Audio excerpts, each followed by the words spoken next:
तो दोस्तों, ये कहानी का सेकंड पार्ट होने वाला है। अगर इससे पहले आपने कहानी का फर्स्ट पार्ट नहीं देखा है तो उसे पहले ज़रूर देखें।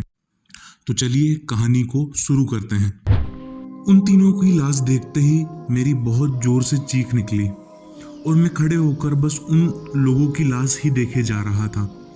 आशीष, जतिन और अखिल को किसी ने तीन तीन हिस्सों में काटकर फेंक दिया था। मैं चीख चीख कर रो रहा था। मेरी आंखों के सामने मेरे तीनों दोस्तों की लाश पड़ी हुई थी और मैं उस समय को कोस रहा था जब हमने इस जंगल में आने का फैसला किया था। साथ ही मुझे ऐसा लग रहा था कि शायद मुझे कोई आवाज़ लगा रहा है। मैंने झाड़ियों से निकलकर गड्ढे से ऊपर चढ़ने की कोशिश की और थोड़ी देर में ऊपर चढ़ भी गया, पर वहाँ मैंने देखा आशीष, जतिन और अखिल मुझे बिल्कुल सही सलामत दिखाई दे रहे थे।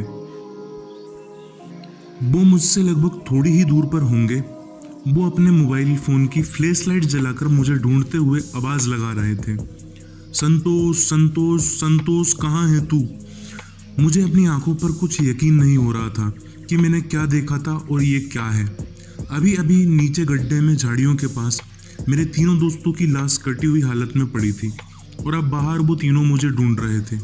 यह सब देखकर मैं समझ चुका था कि हो ना हो जंगल में कुछ ना कुछ छलावा है जिसमें शायद मैं फंसने से बच गया और गड्ढे से बाहर निकलकर आ गया। बाहर आते ही मैं भागता हुआ फ्लैश लाइट जलाकर उन तीनों के पास पहुंच गया। जतिन, अखिल तीनों में से लिपट कर रोने लगा। तीनों बहुत हैरान थे, पर तभी आशीष ने कहा, भाई क्या हुआ संतोष? किन लोगों की आवाज़ थी वो और तू कहाँ गया था? लेकिन उस समय मेरे मुंह से कोई शब्द नहीं निकल पा रहे थे। मैं बोलने की कोशिश कर रहा था पर मैं बोल नहीं पा रहा था कि मैंने जो देखा और वो फिर उसके बाद किस तरह से मैंने अपने आप को संभाला। पर फिर थोड़ी देर में मैंने कहा, यार भाई, मैंने उस गड्ढे की झाड़ी में तुम तीनों की कटी हुई लाश देखी थी। मेरी बात सुनकर तीनों हैरान थे, पर तभी जतिन ने कहा, भाई तेरी तबीयत तो ठीक है, क्या हुआ है तुझे? कैसी बात कर रहा है? फिर मैंने कहा, कसम से भाई यही देखा, तभी तो बहुत डरा हुआ हूँ और परेशान भी। फिर अखिल ने कहा, चलो देख कर आते हैं।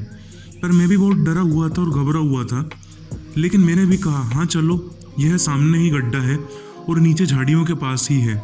लेकिन आशीष ने हमको जाने से रोक दिया और उसने कहा, शायद इस जंगल में ही कुछ है, क्योंकि वो औरतें भी हमें कहीं नहीं दिखाई दे रही हैं, बस उनके चीखने और तड़पने की आवाज़ सुनाई दे रही है।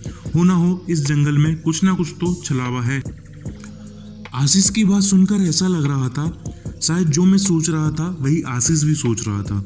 फिर उसके बाद हम चारों ने अपने अपने फ़ोन की फ्लैश लाइट जलाई और हम बस यही कोशिश कर रहे थे कि किसी तरह से इस जंगल से बाहर निकल जाएं। ऊपर से यह सब देखने के बाद मेरी हालत बहुत ज़्यादा ख़राब थी। तीनों मुझे पकड़कर संभालते हुए ले जा रहे थे। हम चारों इस समय बस भगवान से यही प्रार्थना कर रहे थे कि बस किसी तरह से अब हम इस जंगल से बाहर निकल जाएं। हम किसी को मदद के लिए भी नहीं कह सकते थे, क्योंकि यहाँ नेटवर्क भी बिल्कुल नहीं था। अंधेरी रात में जंगल बहुत खौफनाक दिखाई दे रहा था। हर तरफ जंगली जानवरों के साथ साथ कुछ अजीब सी डरावनी भयानक आवाज़ें भी सुनाई दे रही थीं। अब ऐसा लग रहा था आगे की तरफ जाएं तो भी खतरा, पीछे की तरफ जाएं तो भी खतरा। जंगल की चारों दिशा में से किसी भी तरफ जाने का अनुमान लगाना ठीक नहीं लग रहा था, इसलिए हम एक पेड़ के नीचे जाकर बैठ गए। डर तो सचमुच में बहुत लग रहा था और चारों वहाँ बैठ बैठ यही सोच रहे थे कि किस तरह से हम बाहर निकलें। तभी आशीष ने कहा, यार मुझे कुछ समझ नहीं आ रहा। हम 1 बजे से जंगल में आए हुए हैं, ना तो कोई जंगल के बाहर था और ना ही इतने बड़े जंगल में कोई अंदर दिखाई दिया। फिर वो 4 औरतें अचानक से कैसे दिखाई दे सकती हैं? जब इस जंगल के अंदर वन विभाग के गार्ड ने किसी को आने की अनुमति नहीं दी, तो वो औरतें लकड़ियां लेने कैसे आ गईं? और आ तो गईं, ऊपर से थोड़ी देर में ही लापता भी हो गईं और पता नहीं कहाँ चली गईं और कहीं भी कुछ पता भी नहीं चला। आशीष की सारी बात सुनने के बाद जतिन ने कहा, हाँ कुछ तो है। फिर मैंने कहा, सच में वो औरतें ही कुछ ना कुछ हैं, क्योंकि ऐसे कहाँ गायब हो सकती हैं एकदम से। हम सबको उनके रोने तड़पने की आवाज़ भी सुनाई दे रही थी, पर हमें वो कहीं दिखाई नहीं दे रही थी। जो मुझे झाड़ियों के पास दिखा वो भी क्या है, कुछ समझ नहीं आ रहा था, लेकिन हम चारों को यह पता था कि इस जंगल में हमारे साथ कोई ना कोई छलावा कर रहा है। पेड़ के नीचे बैठे बैठे हम बस यहाँ से जिंदा निकल कर चले जाएं, यही सोच रहे थे और भगवान से दुआ कर रहे थे। तभी अखिल ने कहा, चलो यार अब चलते हैं, 9 बज चुके हैं और यार मेरी गाड़ी भी बाहर ही है और वैसे भी मेरी गाड़ी अभी नई है, पता नहीं किस हालत में होगी, सही है या नहीं भी होगी, क्या पता। अखिल के इतना बोलने के बाद हम चारों, जो अभी तक बहुत ज़्यादा डरे हुए थे और घबराए हुए थे, पर इतना बोलने के बाद सबके चेहरे पर थोड़ी हल्की सी मुस्कान तो आ गई थी। तभी आशीष ने कहा, एक तो हमारी जान यहाँ मुसीबत में फंसी हुई है और यह भी नहीं पता हम यहाँ से जिंदा लौट पाएंगे या नहीं लौट पाएंगे। ऊपर से अखिल को देखो, इसे अभी भी अपनी गाड़ी की पड़ी हुई है। आशीष के इतना बोलने के बाद हम चारों अपनी अपनी जगह से उठे और आगे की तरफ जैसे ही जाने को हुए कि तभी मेरी नज़र पेड़ के ऊपर पड़ी, तो जैसे मेरी आंखें फटी की फटी रह गई हों। उसके बाद मैंने तुरंत अपने फ़ोन की फ्लैश लाइट पेड़ की तरफ मारी तो मेरे होश उड़ गए और उसके बाद मैं तुरंत आगे की तरफ भागने लगा कि तभी मुझे जतिन और अखिल ने पकड़ लिया और कहा, संतोष क्या हुआ, तू ऐसे क्यों भाग रहा है। उनके इतना बोलने के बाद मैंने अपने हाथ से इशारा करते हुए मैंने उन्हें पेड़ के ऊपर की तरफ दिखाया, तो उन्होंने भी फ्लैश लाइट से जो देखा, उसके बाद हम चारों ने तुरंत एक दूसरे का हाथ पकड़ कर हम सभी उसी जंगल की तरफ की ओर भागने लगे। भागते भागते आशीष ने कहा, जिसका डर था देखो वही हुआ, मैं कह रहा था कि मुझे औरतें साधारण नहीं लग रही हैं। आशीष यह इसलिए बोल रहा था क्योंकि हमें फ्लैश लाइट से पेड़ की डाली पर एक औरत के बैठे हुए देखा था, जिसकी आंखें बिल्कुल लाल लाल चमक रही थीं। उसके पूरे बाल बिखरे हुए थे। यह देखने के बाद से हमारी अंदर जितनी ताकत थी, हम उतनी रफ्तार से उस जंगल से आगे की ओर भाग रहे थे। हम चारों एक दूसरे का हाथ पकड़कर आगे की तरफ लगातार अपने फोन की फ्लैश लाइट जलाए भगवान को याद करते हुए भागे जा रहे थे और बस यही कह रहे थे कि हे भगवान, जिंदा वापस निकाल दो बस इस जंगल से हमें, क्योंकि हमने यह तो तय कर लिया था कि अब कभी भी ज़िंदगी में जंगल में तो कभी नहीं घूमने आएंगे। और अब घड़ी में लगभग 10:30 बज रहे थे, यानी हमें यहाँ समय बहुत ज़्यादा ही हो गया था और अब हमें समझ नहीं आ रहा था कि यह जंगल है या मौत का कोई भूल भुलैया, क्योंकि इतनी देर से हम लगातार भाग रहे थे, पर कोई तो रास्ता होना चाहिए जो हमें बाहर निकाल ले जाए। उस जंगल से लगातार काफ़ी देर से भागते भागते हम बहुत थक गए थे। वैसे थके तो हम काफ़ी पहले से हुए थे, लेकिन अभी जो उस पेड़ के ऊपर देखा था उसकी वजह से हम लगातार भाग रहे थे। अब मेरी सांसें बहुत ज़्यादा फूल चुकी थीं, मुझसे बिल्कुल भी भागते नहीं बना जा रहा था। जतिन, आशीष और अखिल भी थक ही गए थे, इसलिए हम लोग एक ही जगह पर अचानक से रुक गए और अपने आप को थोड़ा आराम देने की कोशिश करने लगे। पर अभी हमें वहाँ थोड़े रुके हुए थोड़ा ही समय हुआ था कि तभी अचानक पीछे से किसी औरत के बहुत तेज तेज हंसने की आवाज़ सुनाई देने लगी। आवाज़ सुनते ही हंसी की आवाज़ हमारे रोंगटे खड़े कर देने वाली थी। वो आवाज़ ऐसी थी कि किसी को भी डरा दे। फिर उसके बाद हमने हिम्मत करते हुए अपने फ़ोन की फ्लैश लाइट जलाकर पीछे की तरफ देखा, लेकिन हमारे पीछे कोई नहीं दिखाई दे रहा था, पर वो हंसी की आवाज़ अभी भी हमारे कानों में गूंज रही थी। ऐसा लग रहा था जो भी औरत हंस रही थी वो हमारे आसपास ही है। अब हम लोगों की हालत ऐसी हो, हमें ऐसा लग रहा था जैसे हमारे शरीर पर एक साथ लाखों चींटियां छोड़ दी गई हों और सब हमें एक साथ काट रही हों।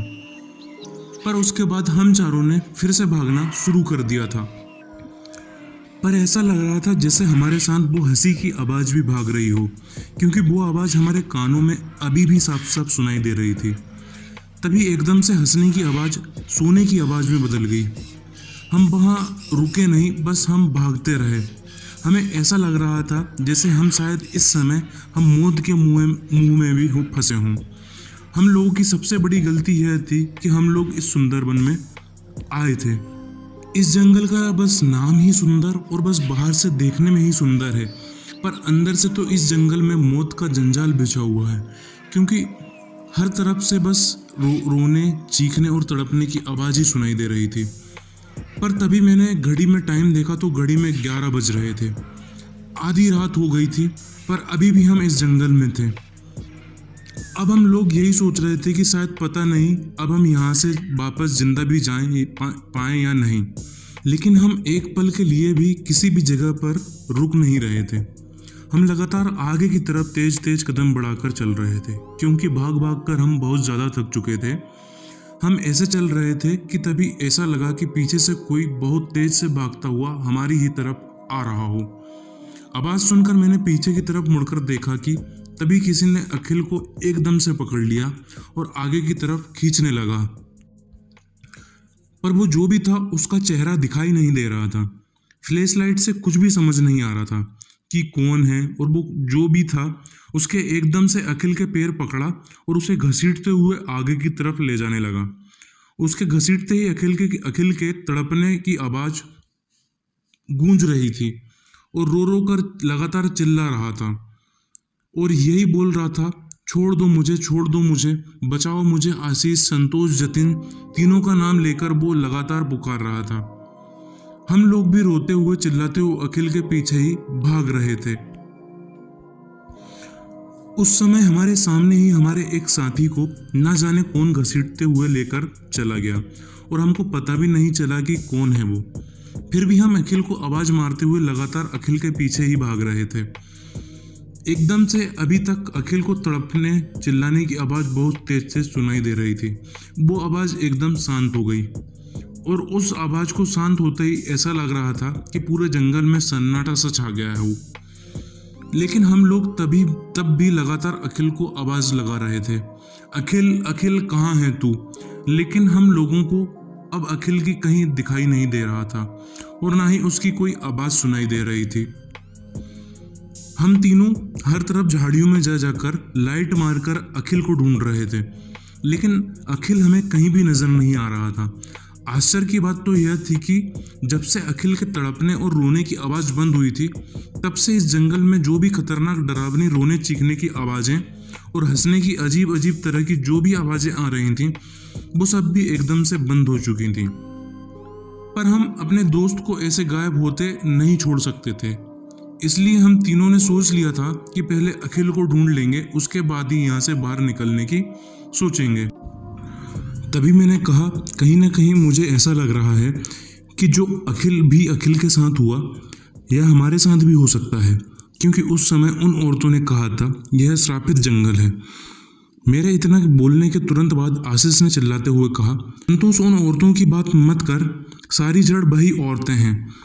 उन्हीं औरतों ने ही हमारे दोस्त अखिल को गायब करा है।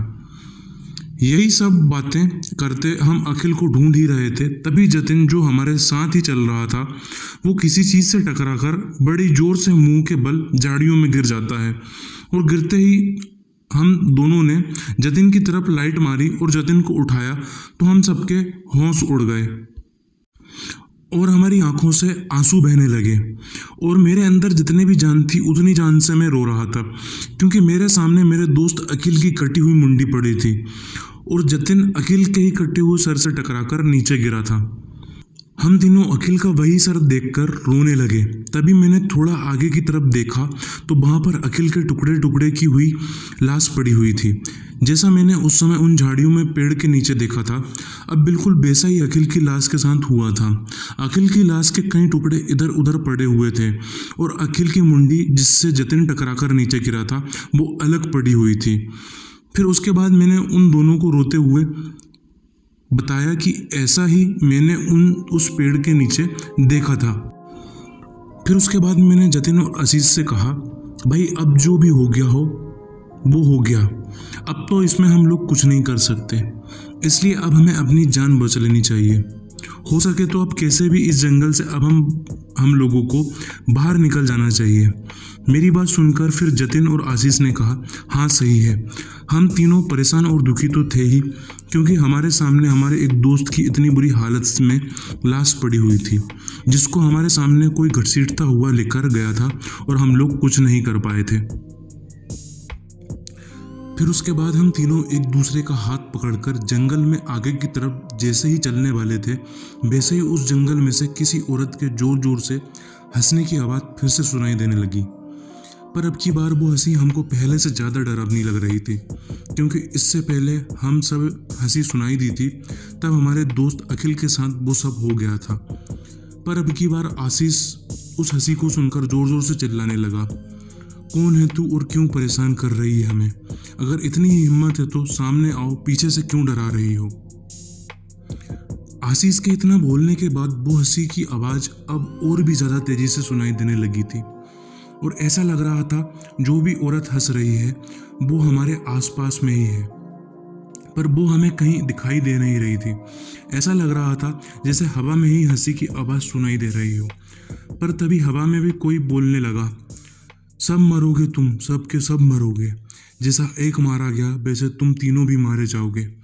जो इस जंगल में आएगा वो मारा जाएगा, मरोगे तुम लोग।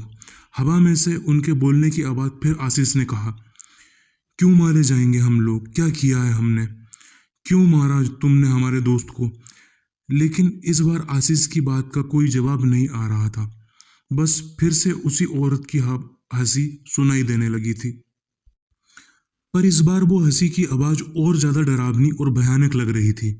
आवाज़ पूरे जंगल में गूंज तो रही थी, पर ऐसा लग रहा था कि हमारे पास आसपास ही कोई हंस रहा हो, क्योंकि उस आवाज़ हमारी कानों में ऐसे आ रही थी जैसे वो हंसने वाला भी हमारे साथ ही चल रहा हो।